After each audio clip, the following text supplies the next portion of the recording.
Bonjour, c'est Alpha Lumière et nous voulons continuer à parler de dépositaires de l'évangile du royaume, les dépositaires de la parole de Dieu. Dans Marc au chapitre 4, le verset 10 et 11, il est exactement dit ceci, nous lisons cela dans la version Martin. Et quand il fut en particulier, ceux qui étaient autour de lui, avec le 12, l'interrogèrent touchant cette parabole. Ça veut dire qu'il venait de donner un enseignement dans une parabole. Maintenant, les gens qui étaient autour de 12 et avec les 12, ils vont maintenant interroger le Seigneur parce que ces gens voulaient aussi découvrir le sens de la parabole, comprendre et saisir le message qui était dans la parabole. Au verset 11, Marc 4, 11, « Et il leur dit, il vous est donné de connaître le secret du royaume de Dieu, mais à ceux qui sont dehors, toute chose se traite par des paraboles. » Ici, le maître est clair et dit, il vous est donné de connaître le secret du royaume de Dieu, mais à ceux qui sont dehors, toute chose se traite par des paraboles. C'est-à-dire ceux-là qui étaient avec lui plus près pouvaient connaître le secret du royaume de Dieu, mais ceux qui étaient à l'extérieur, qui n'étaient pas dans le petit cercle, ceux-là devaient recevoir les instructions ou les informations dans des paraboles. Nous voulons relire Marc 4, 10, 11 dans Semeur. Que dit Semeur? Marc 4, 10, 11 dans Semeur. Il est dit, et vous allez voir que la pensée reste la même, mais la présentation nous aidera à pouvoir aller beaucoup plus loin. Écoutez, au verset 10. Quand il fut seul avec eux, ceux qui l'accompagnaient, ainsi que le 12, lui demandèrent ce que signifiaient les paraboles qu'il venait de raconter. 11.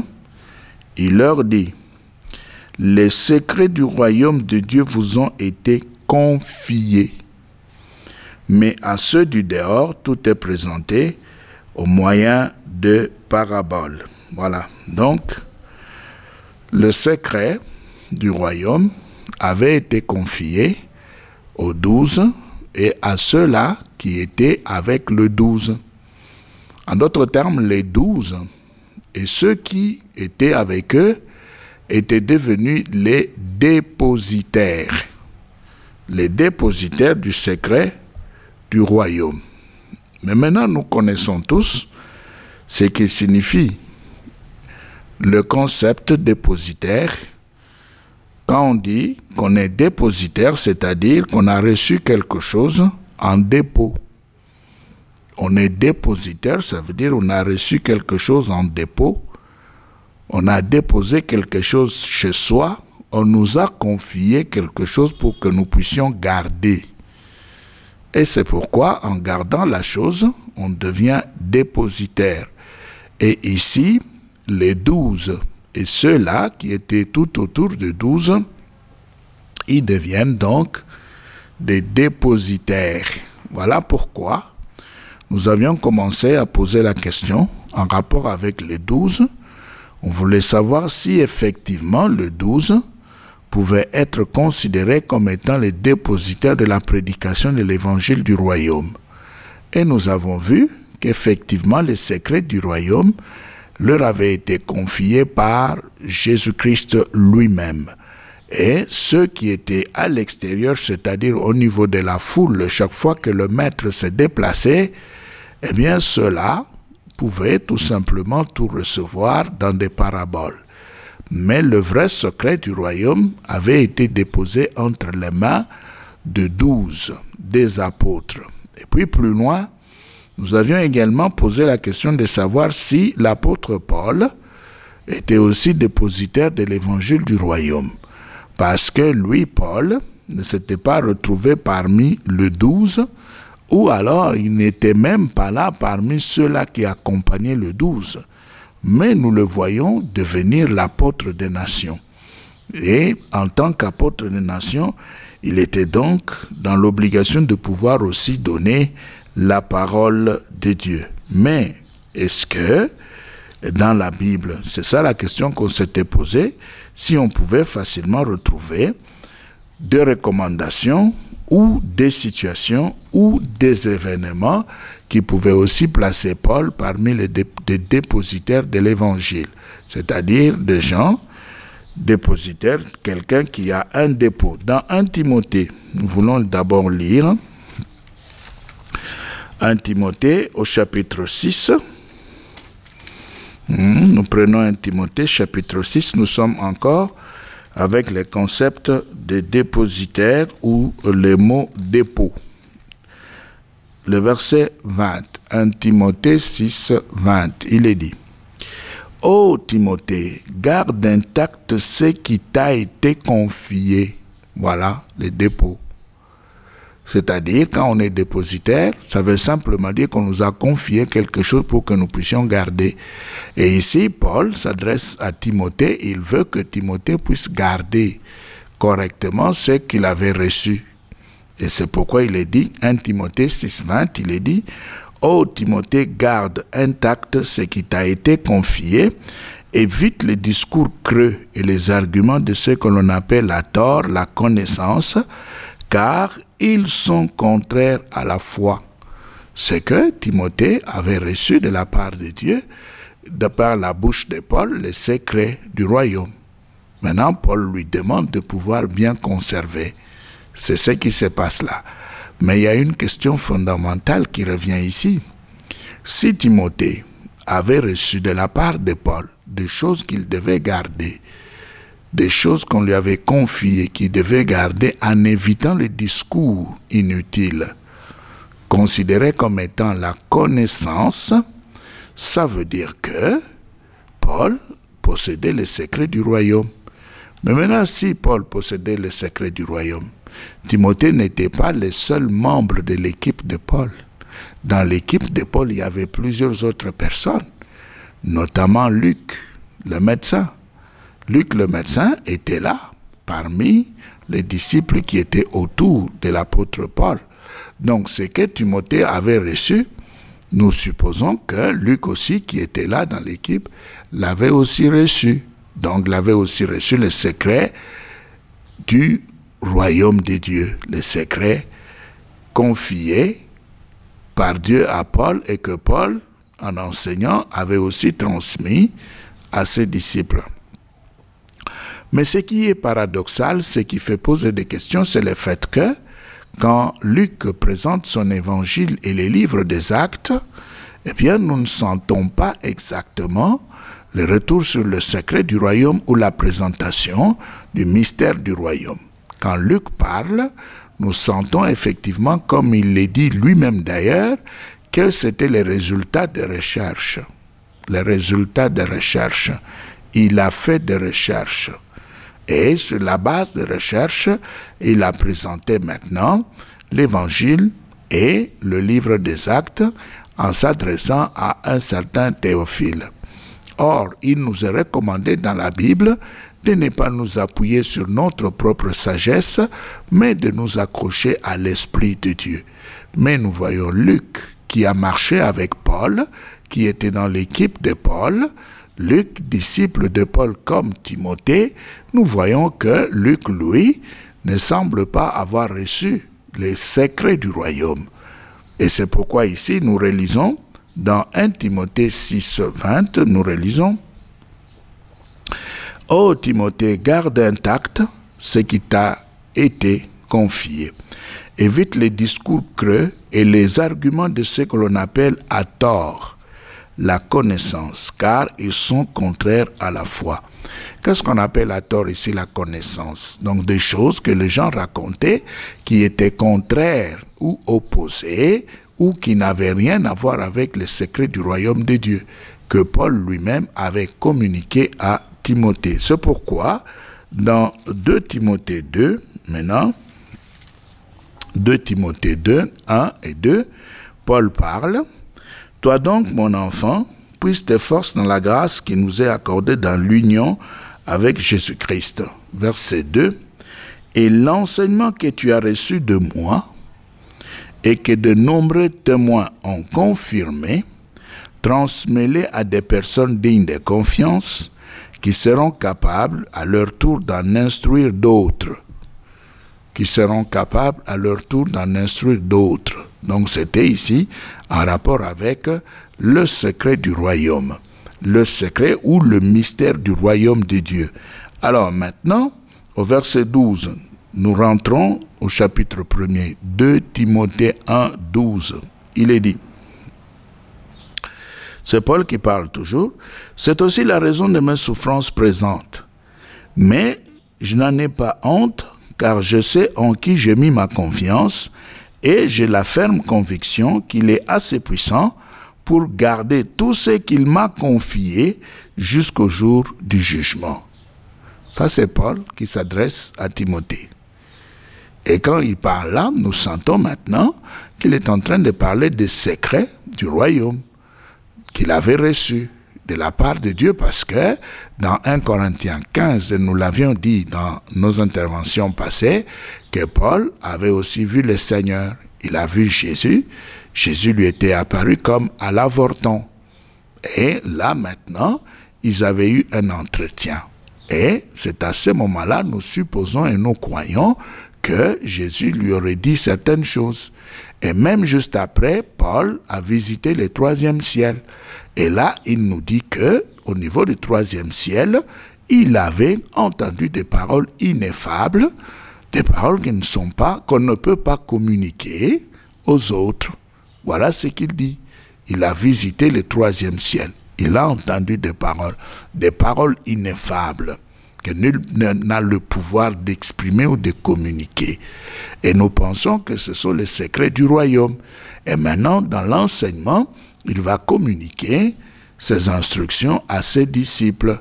Mais ce qui est étonnant, ce qui fait poser des questions, c'est le fait que Luc, le médecin, qui était avec Paul, eh bien, quand il présente son évangile et les livres des actes des apôtres, eh bien, il nous dit que c'était le résultat de ses recherches et que ça n'avait rien à voir avec le secret du royaume de Dieu. Et même ici, quand Paul parle, il montre qu'il confie le secret du royaume à Timothée. Alors, au verset 13 et 14, nous sommes là, dans 2 Timothée 1, 12, 13, 14. Il est dit, 12, on peut même commencer par le verset 11. « C'est pour annoncer cette bonne nouvelle que j'ai été établi prédicateur, apôtre et enseignant. » Nous lisons dans Semeur. 12. C'est aussi la raison de mes souffrances, oui. Il devait ici souffrir plus pour l'Église parce qu'il avait persécuté l'Église. Il avait pris le temps de persécuter l'Église, maintenant il devait souffrir pour l'Église, vous voyez? Donc il avait fait souffrir, maintenant il souffre lui-même pour l'Église qu'il avait fait souffrir. Donc il y a équilibre. Bon, ça c'est notre façon de penser. 12. C'est aussi la raison de mes souffrances présentes. Mais je n'en ai pas honte, car je sais en qui j'ai mis ma confiance, et j'ai la ferme conviction qu'il est assez puissant pour garder tout ce qu'il m'a confié jusqu'au jour du jugement. 13. Tu as entendu de moi des paroles de vérité. Fais-en ton modèle pour l'appliquer dans la foi et l'amour qui se trouve dans l'union avec Jésus-Christ. 14. Garde intact par l'Esprit Saint qui habite en nous les biens précieux. Vous voyez comment Paul considère les secrets du royaume. Il dit les biens précieux qui t'a été confiés. Alors, j'aimerais que nous puissions relire 2 Timothée 1, 11, 14 dans français courant pour que nous puissions encore avoir une autre compréhension de Timothée. Nous lisons ici dans Français courant, 2 Timothée 1, voilà, 11, 14. Il est dit, « Dieu m'a chargé de proclamer cette bonne nouvelle en tant qu'apôtre et enseignant. Et c'est pour cela que j'ai subi ces souffrances. » Donc, il souffrait à cause de ce qu'il annonçait, alors que lui-même avait pris le temps de persécuter ceux-là qui avaient commencé à annoncer cette bonne nouvelle avant lui. Voilà. 12. Et c'est pour cela que j'ai subi ces souffrances, mais je suis sans crainte, car je sais en qui j'ai mis ma confiance, et je suis convaincu qu'il a le pouvoir de garder jusqu'au jour du jugement ce qu'il m'a confié. Qu'est-ce qu'on lui avait confié? Voilà le secret du royaume. Maintenant, 13. Prends comme modèle les paroles véritables que je t'ai communiquées. Tiens bon dans la foi et l'amour que nous avons dans la communion avec Jésus-Christ. 14. Garde les bonnes instructions qui t'ont été confiées avec l'aide du Saint-Esprit qui habite en nous. Voilà. Donc, ici, le dépôt, c'est quelque chose qu'on a reçu, que l'on doit garder. Et quand on reçoit quelque chose que l'on doit garder dans un dépôt, on devient donc dépositaire. Dépositaire. Et on garde. Maintenant, la question que l'on se pose est celle de savoir si tous les disciples de Christ sont aussi les dépositaires de sa doctrine. Voilà la question d'aujourd'hui. Est-ce que tous les disciples de Christ peuvent-ils être considérés comme étant les dépositaires de sa doctrine? Alors, pourquoi nous posons cette question-là? Eh bien, la question est posée. Nous sommes toujours dans Français courant. Nous allons maintenant prendre Matthieu 28. Matthieu 28 pour voir si tous les disciples de Christ peuvent être considérés comme étant les dépositaires de la doctrine de Christ.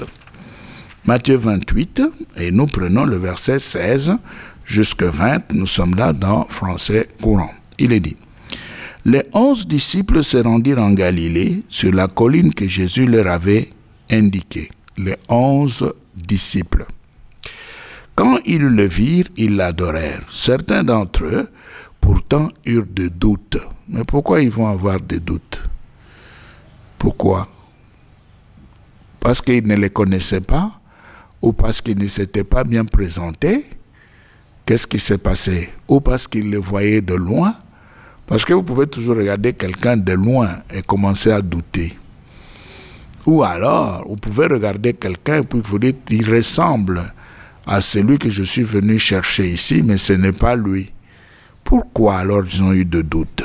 Alors, au verset 18, Jésus s'approcha et leur dit, « Tout pouvoir m'a été donné dans le ciel et sur la terre. » Tout pouvoir lui a été donné. Il est le dépositaire du pouvoir. Les dépôts du pouvoir, c'est lui, Jésus-Christ, à qui on avait confié tout le pouvoir dans le ciel et sur la terre. Mais maintenant, s'il y a quelqu'un d'autre sur la terre qui prétend avoir un pouvoir qui ne lui a pas été donné par les dépositaires du pouvoir, eh bien, nous disons simplement que c'est faux. Il n'a aucun pouvoir. Et s'il peut posséder un pouvoir, c'est qu'il a usurpé, il a volé, il a obtenu le pouvoir par effraction. Ce n'était pas un don. Parce que c'est lui qui détient tout pouvoir, c'est le Christ. Et il le dit ouvertement, que tout pouvoir lui a été donné dans le ciel et sur la terre. Maintenant au verset 19, il s'adresse aux 11, les 11 qui se trouvent au verset 16. Il est en face de ses 11 disciples et il dit, au verset 19, il dit, « Allez donc auprès de gens de toutes les nations et faites de mes disciples. » Voilà. Allez donc auprès de gens de toutes les nations et faites de mes disciples.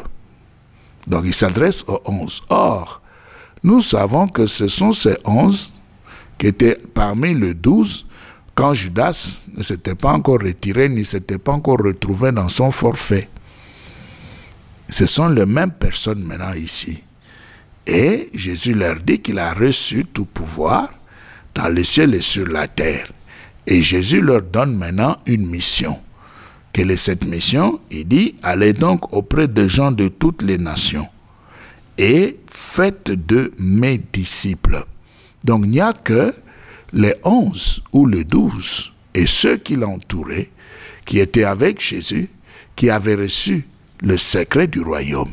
Il n'y a que ces apôtres-là, ces 11 disciples, qui peuvent facilement communiquer le secret du royaume et transformer les autres personnes sur la face de la terre en disciples de Christ. Et si l'enseignement que l'on a reçu n'est pas dans la ligne droite de ce que les 11 ou les 12 avaient enseigné, on est alors dans autre chose. On est alors dans ce que Semeur appelle une autre connaissance, opposée au secret du royaume. Et là, on n'a pas la vraie parole de Dieu parce que on ne s'était pas retrouvé devant les dépositaires.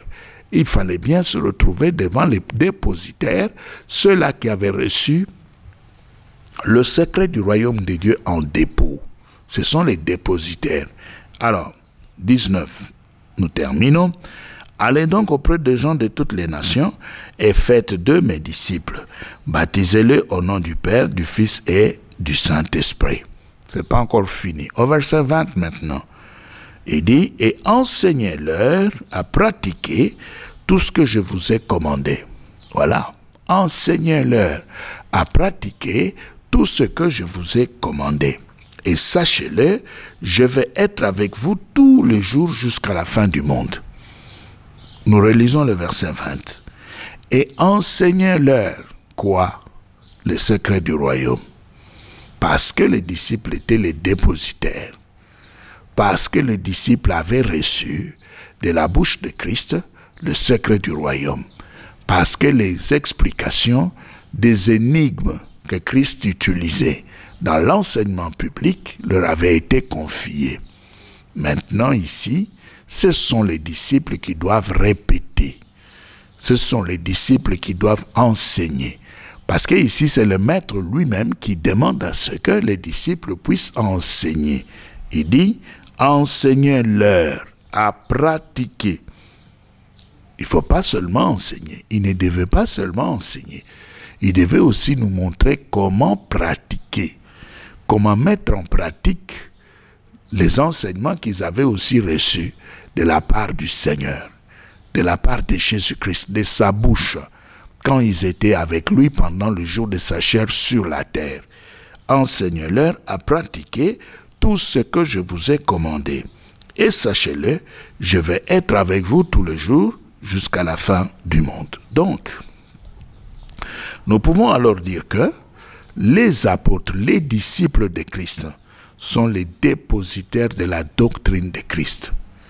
Ils sont dépositaires de l'enseignement. Parce que non seulement ils avaient reçu le secret du royaume, mais ici ils avaient aussi reçu de la part du Seigneur l'ordre d'enseigner et de faire pratiquer. Jésus leur a donné cet ordre-là. Ils devaient non seulement enseigner, mais aussi faire pratiquer. Donc, ils devaient baptiser dans le nom du Père, du Fils et du Saint-Esprit. Mais quand Pierre va rester, quand Pierre va parler dans Actes des Apôtres chapitre 2, le rapport donné par Luc nous fait voir que Pierre n'est pas revenu sur les principes trinitaires pour le service des baptêmes d'eau. Luc, lui, nous fait voir que quand Pierre a parlé, Pierre a expliqué, Pierre a fait pratiquer cet ordre d'une autre manière. Pourquoi? Parce que Pierre avait bien compris ce que le maître voulait dire quand il avait dit « au nom du Père, du Fils et du Saint-Esprit ». Et même ici, si nous prenons le mot « nom », il est au singulier. Ça ne veut pas dire que Père un nom, Fils un nom, et puis Saint-Esprit troisième nom. Non, Père égale Fils, Fils égale Saint-Esprit. Ici, au niveau de la nature, Dieu est esprit et il faut que ceux qui l'adorent, l'adorent en esprit et en vérité. Et Jésus-Christ est un esprit vivifiant. Vous voyez? Donc maintenant, quand il dit baptisez-le au nom du Père, du Fils et du Saint-Esprit, le Seigneur qui parlait savait très bien que les disciples qui écoutaient comprenaient ce qu'il voulait dire. Comprenaient ce qu'il voulait dire parce que ces disciples avaient le secret du royaume. Ils étaient donc des dépositaires du royaume. Nous lisons dans Acte 2. Acte 2, nous prenons le verset 38. C'est Pierre qui parle. Il dit, nous commençons par 37. Les auditeurs furent profondément bouleversés par ces paroles. Ils demandèrent à Pierre et aux autres apôtres, frères, que devons-nous faire? Pierre répondit, changez les codes de comportement et que chacun de vous se fasse baptiser au nom de Jésus-Christ pour que vos péchés vous soient pardonnés. Vous recevrez alors le don de Dieu, le Saint-Esprit. Vous voyez? Alors que quand Jésus parlait du Père, Fils, Saint-Esprit, Pierre était là. Mais dans la pratique, Pierre va faire voir que en rapport avec le secret du royaume qu'ils avaient reçu de la part de Jésus, de la bouche de Jésus, Père, Fils, Saint-Esprit signifiait Jésus-Christ. C'est tout. Et c'est ce qu'il fait là.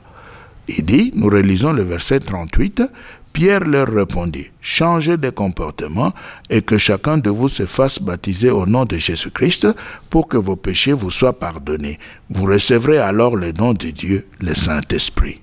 Vous voyez? Maintenant, si, par exemple, pour les baptêmes d'eau, vous utilisez cette formule, vous baptisez au nom de Jésus-Christ, eh bien, ce que vous faites est valable parce que c'est lui qui nous a donné l'instruction, c'est lui qui nous a montré comment pratiquer Père, Fils, Saint-Esprit. C'est celui-là qui était parmi les premiers auditeurs qui avaient reçu de la part de Jésus-Christ les secrets du royaume. C'est lui qui avait entendu le Maître. Il était là parmi les premiers auditeurs. Il avait reçu en dépôt les secrets du royaume. Il était aussi dépositaire. Mais maintenant, quand les dépositaires parlent et enseignent, on ne peut que suivre et pratiquer. Parce que ce qu'il dit rejoint ce qu'il avait reçu. Il ne peut pas changer parce que nous sommes là en matière de la parole de Dieu. Il ne peut pas dire ce qu'il veut dire. Il doit communiquer, il doit enseigner et montrer même comment pratiquer l'enseignement qu'il avait reçu. Alors, donc, allez baptiser, enseigner. Allez baptiser, enseigner. Vous voyez les trois qui se retrouvent dans la réception du dépôt. C'est pourquoi dans Marc 4, 10, 11, Jésus dit à vous, à vous. Alors quand il dit à vous, ça veut dire que le dépôt a été donné et ceux qui venaient de recevoir les dépôts devenaient des dépositaires et en devenant dépositaires, ils devaient aller, ils devaient baptiser, ils devaient enseigner. En enseignant, ils devaient non seulement communiquer, mais montrer également comment pratiquer. Comment pratiquer. Alors maintenant, les grands problèmes qui se posent aujourd'hui, c'est le fait que il y a des gens qui croient que Jésus était catholique aujourd'hui. Et qui croient que ce qui se passe dans leur église, c'est ça, ce qui constitue le secret du royaume. Les protestants aussi, de leur côté, pensent que Jésus était protestant. Et que ce qui se passe dans leur communauté, c'est ça, ce qui constitue le secret du royaume de Dieu. Nous disons non. Il n'était ni catholique ni protestant. Il est simplement le Seigneur Dieu incarné, qui est venu sur la terre pour nous montrer le chemin de la vie. C'est ça Jésus. Et nous devons être alors ses disciples et nous devons le suivre. Nous devons rester dans la voie de ce que lui-même avait communiqué comme secret du royaume. Nous ne pouvons pas être des catholiques, nous ne pouvons même pas être des protestants et même pas des pentecôtistes. On n'a pas à appartenir à n'importe quel type de communauté, mais par contre, on doit rester dans la parole pure de Dieu. On doit pratiquer la parole pure de Dieu. Cette parole qui est descendue du ciel, le mystère du royaume, qui était incarné par Jésus, qui était en Jésus parce que Jésus était le mystère et il avait le mystère. On n'a pas à appartenir à une organisation humaine terrestre. On n'a pas à avoir une foi sélective, à faire sortir certaines choses des Écritures, à croire dans certaines choses et pas dans d'autres. Non, on doit accepter l'enseignement donné par le Christ Seigneur. C'est lui le maître de temps. C'est lui qui est venu nous révéler le Père. C'est lui qui est venu nous montrer le chemin à suivre. Nous devons donc rester dans ce qu'il nous a enseigné. C'est pourquoi, quand par exemple, les disciples de Christ parlent du séjour des morts, Jésus parle du séjour des morts. C'est que le séjour des morts existe, même si, en hébreu, le séjour des morts est appelé Sheol, et en grec, Hadès, mais il existe parce que lui-même, le Maître, a parlé du séjour des morts. Et comme il a parlé du séjour des morts, et les disciples parlent du séjour des morts, personne n'a le droit de venir nous dire que l'enfer n'existe pas. L'enfer existe, c'est le Sheol, c'est Hadès, c'est le séjour des morts. Parce que comme lui-même en a parlé, c'est que c'est la réalité parce qu'il ne peut pas mentir. Il ne se tient pas dans le mensonge, il se tient dans la vérité. Mais maintenant, même si dans la présentation du séjour des morts, de l'au-delà, de Luc, dans Luc 16, même si dans cette présentation, il y a des choses inconcevables, il y a des choses inadmissibles entre le riche et le pauvre Lazare. Oui, d'accord, c'est une présentation. Et Luc a fait des recherches. Luc ne nous a jamais dit que son évangile était inspiré. Luc a dit qu'il a fait des recherches. Et sur la base des recherches, il a rassemblé les données qu'il avait reçues de la part de ceux-là aussi qu'il avait rencontrés dans ses recherches. Et il a mis le texte ensemble. Et c'est pourquoi, quand il présente les riches devant le pauvre Lazare, il y a des incohérences. Il y a des incohérences, mais nous sommes là encore une fois de plus dans la parabole. Et tout en étant dans la parabole, ce qui est important, c'est la leçon. C'est la leçon, mais pas les détails de la vie terrestre. Parce qu'il y a des gens aujourd'hui qui veulent voir comment est-ce que le pauvre Lazare pouvait voir là où se trouvait la table du riche, pour voir comment les miettes étaient en train de tomber, comment il l'a su, comment il l'a vu, et qu'il était là à l'entrée de la porte du riche, et là, à l'entrée de la porte du riche, il était en train d'attendre la nourriture, et il avait des ulcères, et les chiens venaient pour lécher, etc., etc. Tout ça d'accord, même s'il y a des erreurs dedans, mais nous disons que la pensée fondamentale reste. Et cette pensée fondamentale avait été enseignée par le maître lui-même. Et comme le maître en avait parlé, ça veut dire que cela est vrai, ça veut dire que cela existe. Que Dieu vous bénisse.